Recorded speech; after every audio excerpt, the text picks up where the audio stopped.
I am truly not exaggerating when I say this is the most terrifying book I have ever read, ever, period. Scarier than any horror film I've ever seen, more tense and upsetting and on the edge of my seat than any thriller or mystery I've ever read. Because this could happen.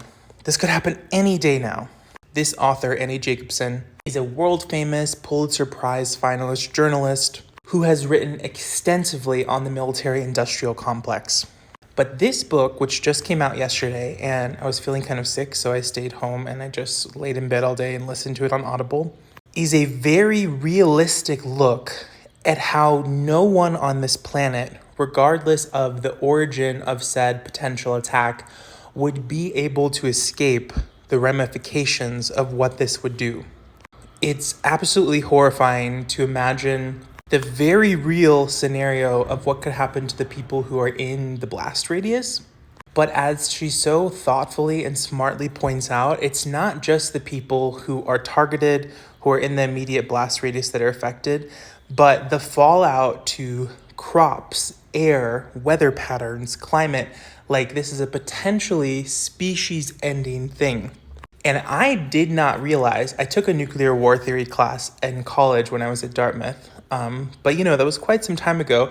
And at the time, my professor was actually quite soothing because he made it seem like this is really impossible, like this could never happen, given the amount of weapons that potential aggressors have versus the counterattacks. Like there's this idea that by always having the weapons pointed at each other, it sort of prevents people from becoming, bad state actors, because it's like, okay, well, it would be mutually assured destruction. Nobody wants to destroy themselves. We can rely on this kind of idea.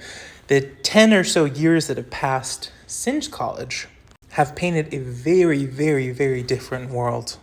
One in which this is a possibility. And as Annie Jacobsen really smartly talks about in the opening chapters, she has done her due diligence all the way from people who were there in horrible nuclear attacks of the past, like Hiroshima and Nagasaki.